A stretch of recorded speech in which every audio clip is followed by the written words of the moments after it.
पढ़ना पड़ेगा, तो आप लोग अपनी नोटबुक में इसको देखकर पढ़िएगा। मैं पढ़ रही हूँ, सुनिएगा मुझे। जैसे पंक्ति यहाँ पर दी है कि विद्युत शक्ति तो एक प्रकार का कल्पवृक्ष है जो स्वर्ग से आकर मृत्यु लोक में उपस्थित हो गया है।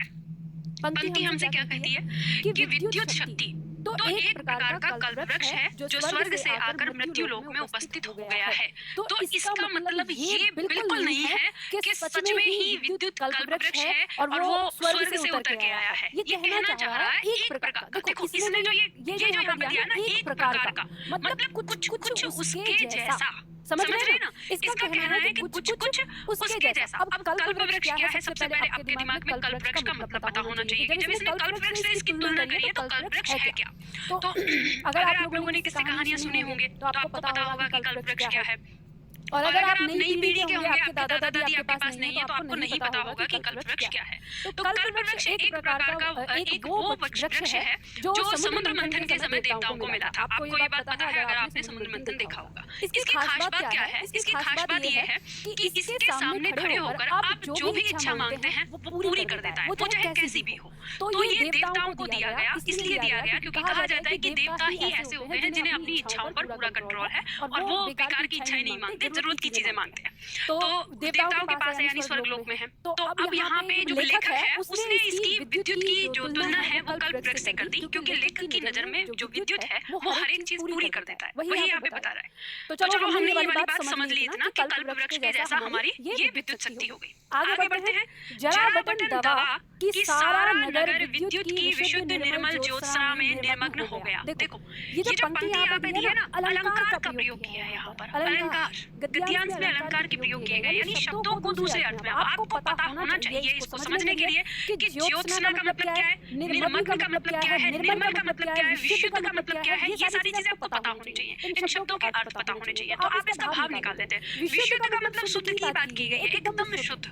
निर्मल मतलब पावन एकदम, जिसमें कोई मैल ना हो। निर्मल देखो कैसे बना, आप अर्थ भी ऐसे निकाल सकते हैं। निर्मल, निर् माने नहीं, मल माने मैल, ठीक है, जिसमें कोई मैल ना हो। ज्योत्सना तो अगर आपने पर्यायवाची पढ़े होंगे तो आपको पता होगा कि चांदनी, जो चांदनी यानी रोशनी जो है उसका पर्यायवाची है ज्योत्सना। तो यहाँ पे हम इसका अर्थ रोशनी से लगाएंगे। निर्मग्न मतलब डूब जाना, पूरी तरह से डूब जाना। तो अब यहाँ पर इस पंक्ति का क्या अर्थ निकलता है? पंक्ति का अर्थ निकलता है कि जैसे ही हम बटन दबाते हैं, जैसे ही हमने बिजली ऑन करने के लिए यानी उसकी जो बल्ब होता है उसको हम ऑन करते हैं बिजली लाने के लिए, तो तुरंत क्या होता है? सारा नगर मतलब सारी जगह जहाँ पर भी हम करें तो वहाँ पर क्या होता है, जो बिजली है वो रोशनी में मतलब हर चीज को रोशनी कर देती है और फिर हम सब उस रोशनी में डूब जाते हैं। तो ये वाली यहाँ पे इसने बात बताई। फिर इसके बाद आगे क्या कहता है पंक्ति कि तमसो मां ज्योतिर्गम्य की प्रार्थना भगवान ने न सही पर विज्ञान देवता ने स्वीकार कर ली है। अब यहाँ पे आपको इस बात को समझना है कि यहाँ पर तमसो मां ज्योतिर्गम्य ये क्या है, इसका क्या अर्थ है। तो देखो यहाँ पर तमसो, तम माने अंधेरा, सो माने के समान, जो अंधेरे के समान है। तो अंधेरे के समान क्या होता है? अज्ञानता। अज्ञानता ही अंधेरे के समान है, ठीक है। और ज्योतिर्गम्य हम ये देखते हैं इसकी पंक्ति का मतलब होता है हम ईश्वर से प्रार्थना करते हैं कि हे ईश्वर, ये जो तम के समान अंधकार है, इस या हम ऐसे कहते हैं कि ये जो अज्ञान रूपी अंधेरा है इसको ज्ञान रूपी ज्योति से प्रकाशित कर दो। इन पंक्तियों का अगर हम एकदम बिल्कुल शब्दार्थ देखें तो ये होता है कि ये अज्ञान रूपी अंधेरा जो है इसको ज्ञान रूपी ज्योति से प्रकाशित कर दो। तो ये वाली प्रार्थना आप ये देख सकते हो कि मतलब अंधेरे को ज्योति से प्रकाशित कर दो। ये वाली प्रार्थना विज्ञान देवता ने सुनी है, लेकिन अज्ञान को ज्ञान से प्रकाशित कर लो ये भगवान ने अभी सुना नहीं है ना। तो उसी को बात कही है कि भगवान ने सुनी हो चाहे सुनी हो, पर विज्ञान देवता ने हमारी प्रार्थना सुन ली है और हमें रोशनी मिल गई है। फिर आगे कहता है कि इतना ही नहीं, विद्युत शक्ति आपकी क्रीत दासी बनकर आपकी सेवा में सतत तत्पर रहती है। अब यहाँ पर देखो एक शब्द आपको समझना है, शब्द का प्रयोग किया है क्रीत दासी। क्रीत दासी का मतलब होता है ऐसा सेवक जो आपकी हर बात मानता हो, पलट कर कोई जवाब न देता हो। अगर मान लो आप दिन के उजाले में उससे ये कहें कि आंगन में ज्योति जला के रख दो या आंगन में लालटेन जला के रख दो, तो वो आपसे यूं पलट के ही ना पूछे कि इतना तगड़ा सूरज निकल रहा है तो यहाँ पे अभी ज्योति जलाने की क्या जरूरत है। मतलब वो कुछ नहीं पलट के पूछेगा। अगर आपने बोला कि धूप खिल रही है और धूप में अगर आपको मोमबत्ती जलवा के रखवानी है तो वो रख देगा। कहने का मतलब ये है कि पलट के कोई जवाब नहीं देना। ऐसा दास, ऐसा सेवक, तो ऐसा सेवक बहुत कम ही मिलता है। हालांकि लोग उसको मूर्ख कहते हैं कि इसको जो कह दो वैसे ही कर देगा, चाहे उल्टा करवाओ या सीधा करवाओ। तो वैसे ही कृतदासी का मतलब होता है जो आपने मुंह से बोला A to Z वैसे ही होना है। तो इस शब्द का और ध्यान दीजिएगा, आने वाले आगे जब प्रश्न आएंगे उनमें इन सबका अर्थ आपको समझना होगा, उसी के अकॉर्डिंग आपको आंसर देना होता है। तो अब ये कृतदासी के समान है जो आपकी सेवा में सतत तत्पर है। मतलब जब आप बोलोगे 24 घंटे कभी आपसे मना नहीं करेगी। यानी अगर लाइट आ रही है तो आपने स्विच ऑन किया तो बल्ब जलेगा ही जलेगा, उसे कोई नहीं रोक सकता।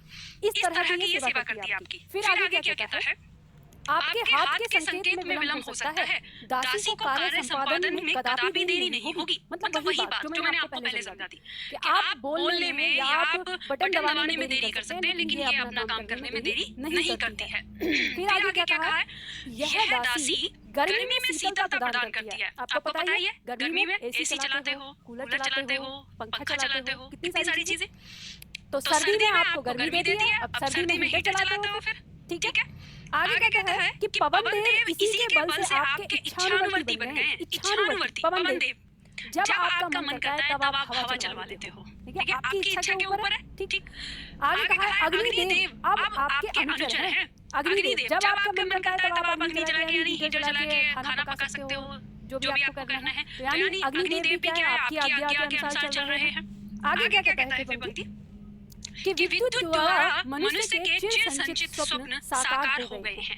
यानी विद्युत जैसे ही मनुष्य के जीवन में आई है तो इसके ये जो शब्द है चिर संचित, चिर माने होता है बहुत लंबे समय से, संचित मतलब इकट्ठा किए हुए, बहुत लंबे समय से जो हमारी इच्छाएं थी, इकट्ठे किए हुए जो स्वप्न थे वो क्या हो गए हैं, अब साकार हो गए हैं। ठीक है, तो हमने ये गद्यांश पढ़ लिया, इसका अर्थ भी समझ लिया, इसमें आने वाले जो शब्द थे हमने उनको भी अच्छे से समझ लिया। अब इसके प्रश्न देखते हैं, इसके प्रश्न क्या हैं और उनका आंसर देने की कोशिश करते हैं। ठीक है, तो चलो। और अब मैं चाहूंगी कि आप लोग इसको आंसर मेरे साथ करें, मतलब मुझे बताएं इसका आंसर तो बहुत अच्छा होगा। पहला ऑप्शन दिया है इसमें विद्युत शक्ति और पवनदेव, विद्युत शक्ति की सर्वप्रधानता, तीसरा है मानव सेवा में विद्युत शक्ति और चौथा है विद्युत शक्ति की महिमा। देखो चार ऑप्शन दिए हैं, बहुत एकदम मतलब आप लोगों को बताना है। मैं चाहती हूँ कि आप लोग मुझे इसका आंसर बताएं कि इसका क्या आंसर हो सकता है। यहाँ पे हम बात कर रहे हैं विद्युत शक्ति और पवनदेव, ये होगा या विद्युत शक्ति की सर्वप्रधानता, ये होगा या मानव सेवा में विद्युत शक्ति में से तो कोई एक आंसर सही होगा। तो आप अपने गद्यांश की तरफ जाइए, विद्युत हमारे लिए क्या क्या करती है, क्या क्या नहीं करती है, वो सारी बातें हैं। तो आप अपना दिमाग लगाइए, दिमाग जरा दौड़ाइए और आंसर आप इसका क्या देंगे वो मुझे बताइए। पहला आंसर अननोन भाई, आप अपना नाम लिख लीजिए या तीन फिर आशुतोष सिंह ने दिया एक। ये क्या होता है भाई, आप लोगों के आंसर चारों में कि हमें कैसे निकालना है। देखो चारों आंसर आपके ऐसे हो सकते हैं अगर आप सब्जेक्ट ही चुनना है। आपको ये देखना है, सबसे पहला देखेंगे कि इसमें दिया है विद्युत शक्ति, तो हमको पता है कि विद्युत शक्ति के बारे में तो बात की गई है पूरे पैराग्राफ में। फिर आगे पंक्ति देखते हैं तो आगे दिया हुआ है पवनदेव। तो भाई पवनदेव पे तो एक छोटी सी बात कही है कि पवनदेव हमारी इच्छानुवर्ती हो गए हैं। तो पूरा पैराग्राफ तो ठीक है, तो एक पक्का है। बात याद रखिएगा, हमने एक बात कही है कि विद्युत शक्ति हमारी कृतदासी है, और जब कृतदासी है तो दास तो सेवा ही करता है ना। तो ध्यान देना सर्वप्रधानता यहाँ इस वजह से कट जाएगा क्योंकि इससे बेहतर ऑप्शन हमको ये मिल रहा है। ठीक है, इससे बेहतर ऑप्शन हमको क्या मिल रहा है, ये मिल रहा है। महिमा अपने से उच्च की जाती है, अपने से निम्न की नहीं। और जिसको आपने कृतदासी बोल दिया, अपना दास अपना नौकर कह दिया, तो वो आपसे उच्च तो है नहीं।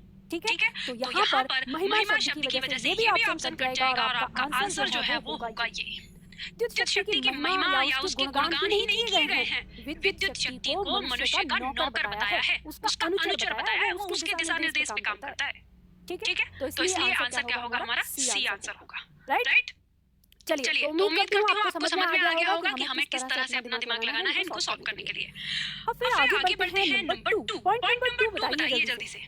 पॉइंट नंबर 2 क्या कहता है, पूरे अवतरण का सारांश है।